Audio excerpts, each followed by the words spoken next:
Okay, in this video what we're going to do is we are going to get Wine and Steam installed on Linux Mint. This is going to be part 4 in this video series. This was a requested video from a subscriber, sorry. But this video was already on the playlist. This is already going to happen anyway. But I do thank you for the recommendation, and y'all can just keep those coming. Anyway, let's go ahead and get started on this. So what we have is our normal Linux Mint 22 that we've been using all along. And we are going to install two things on it. We're going to install Wine from WineHQ. And then we will also install Steam OS. I'm sorry, Steam, the client Steam.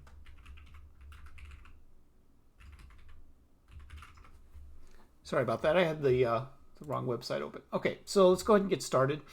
On here, it wants you to, I'm on the instructions for Debian and Ubuntu. Linux Mint is, for this purpose, Linux Mint is just a modified version of Ubuntu.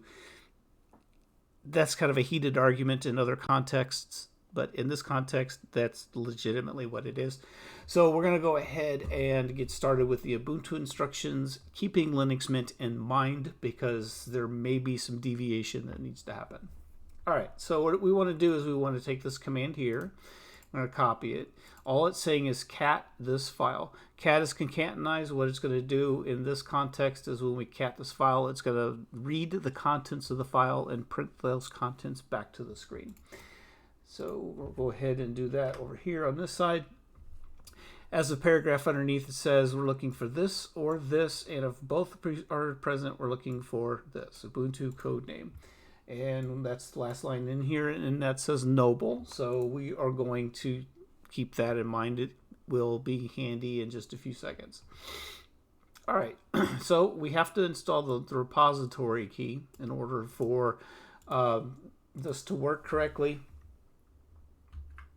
All the packages that you install on Linux, especially inside the very well-known popular family members like Debian or Fedora / Red Hat, all the packages are digitally signed.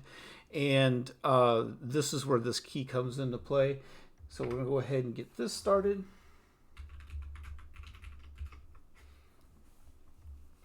So that's just, all that did is it creates the directory etc apt keyrings if it does not already exist, and it sets it to the permissions of 755.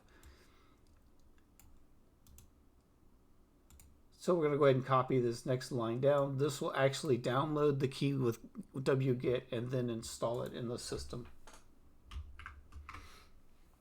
All right, and now we're going to go ahead and scroll down. There's a note in here that it will be important in the future, especially when the new version of Linux Mint comes out, which will be several months from now after the new stable release of Ubuntu. So the next generation of Linux Mint will follow in that footstep. So while this doesn't apply today, if you're going to stay on Linux Mint in the future, this will become relevant in a few months. So it's worth reading, but for this video, we're just going to go ahead and gloss over it.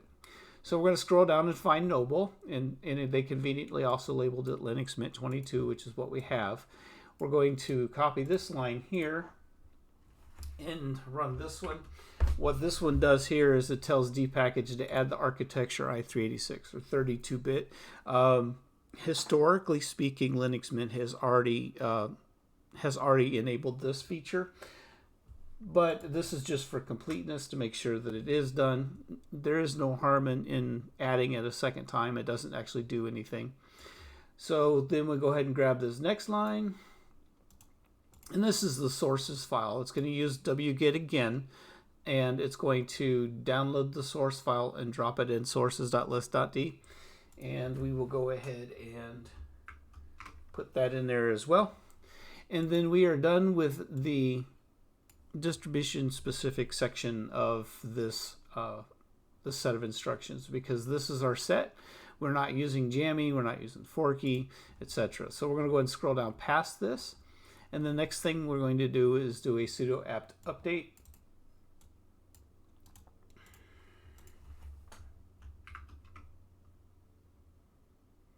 Looks like all packages are up to date.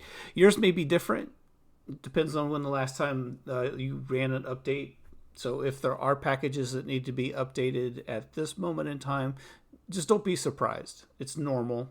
In this instance, there just happens to be none.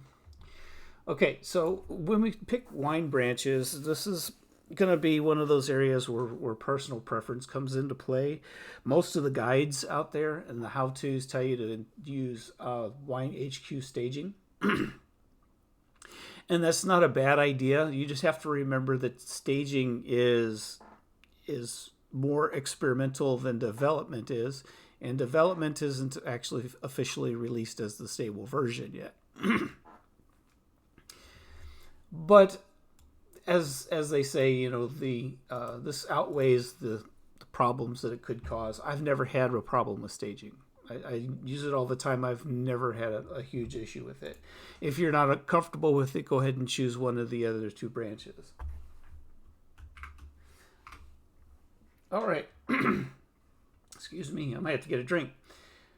All right. That looks like there's a lot of packages going on there. So I'm going to go ahead and pause the video while this is running, and I'll go grab me something to drink. So I'll be right back. Okay, now that that is done, we should be done with this. So we have a help section down here for some of the most common problems that you may have.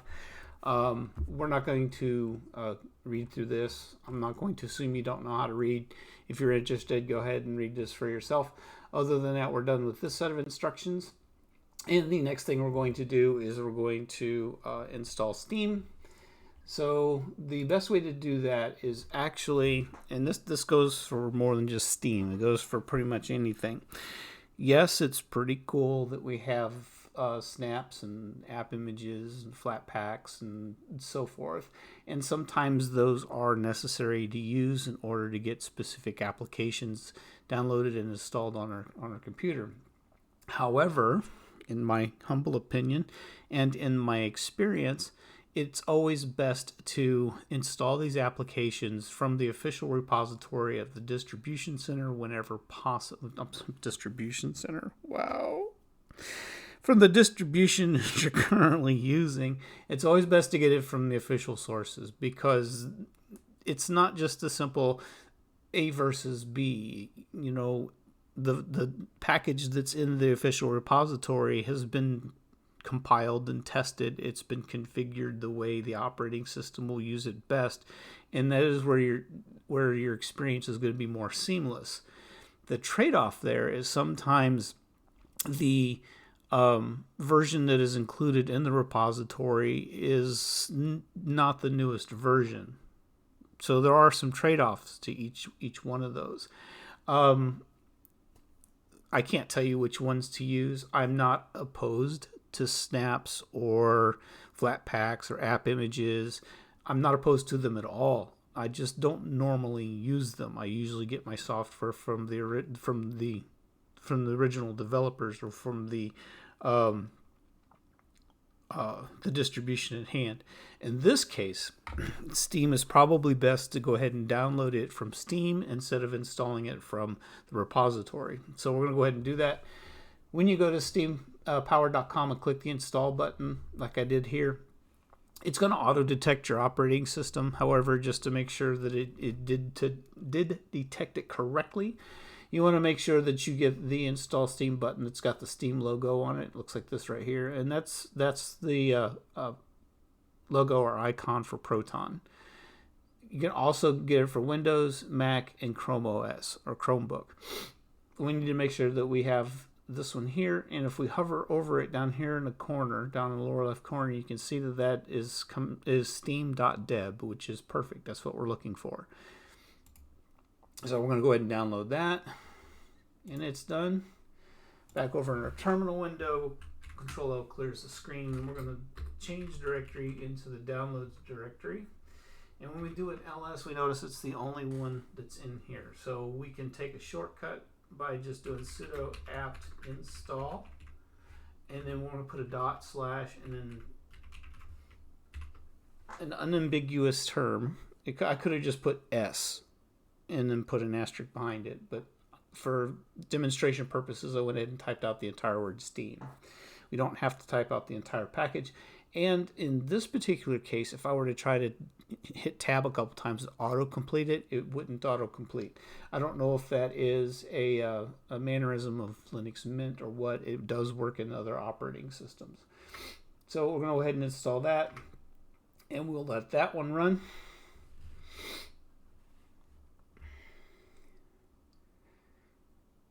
And I will go ahead and close this window. It's also a good idea to make sure that your system is up to date before you do this. That's part of why we ran the update when we installed did the wine thing. That's why I mentioned that it's a good idea to go ahead and run those updates if they're available. There is looks like there is a notice here, which is what that yellow N means there at the beginning. And this permission denied looks kind of scary, or it looks like it failed. It did not. What that means is that apt installed a package from a location that it was not expecting. Usually when you run apt, it will download the deb packages and put them in a temporary directory to use, and then we'll delete them when it's done. This error message, or this notice I should say, does not denote a failure. It's basically app's way of saying, hey, I installed a package from a directory I was not expecting to install from. That's all that means. You can safely ignore it. All right. So from there, I don't know if it is necessary, but I always reboot after I install this. Again, I don't know if it's necessary, but it's not a bad idea to reboot. So we'll go ahead and let that do its thing.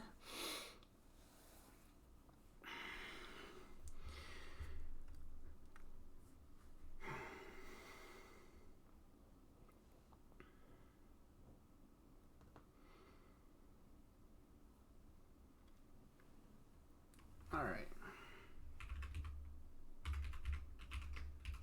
I'll get signed back in here.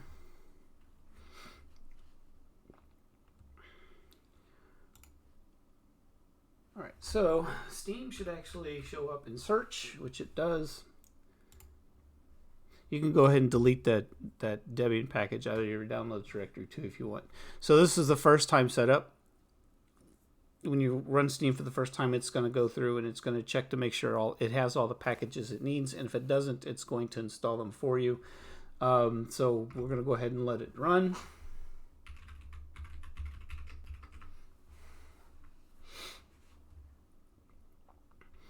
All right, so it did find some additional packages it needs, so it's going to go ahead and hit enter and let it do its thing. And we are going to go ahead and let that run. Press into the return, and it did its thing.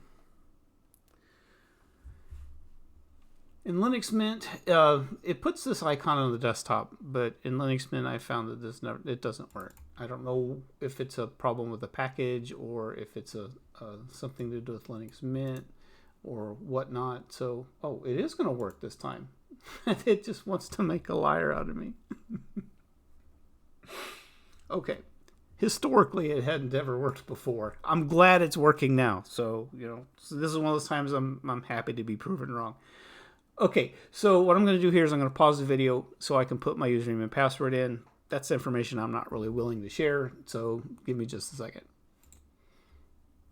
Okay, so we got that in there. It's just loading its user data for the first time. We'll let it go.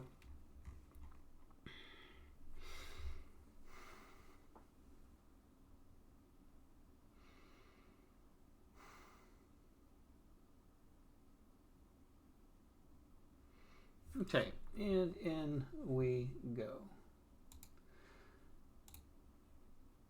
All right, so that's how to get Steam installed and Wine installed on Linux Mint.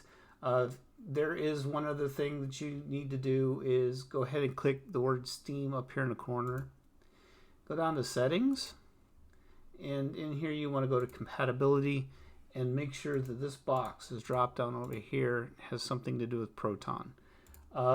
Mine defaulted to experimental, but you want to make sure that it does something very similar to yours.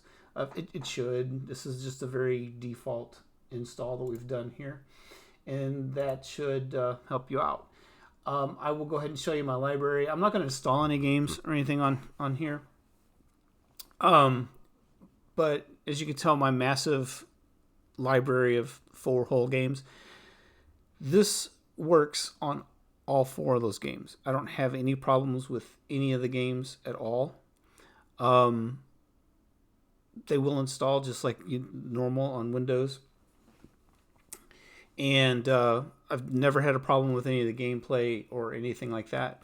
However, your mileage will probably vary depending on how many games you have, what those games are, how dedicated of a gamer you are. If you got 1,500, 2,000 games, I would probably say it's a safe bet that they're not all going to play. Some of them will, some of them won't. It's hit or miss. It's between Steam, the game, etc. I have noticed though that like Satisfactory, for example, is a Windows only game and it plays perfect in Proton. If you go to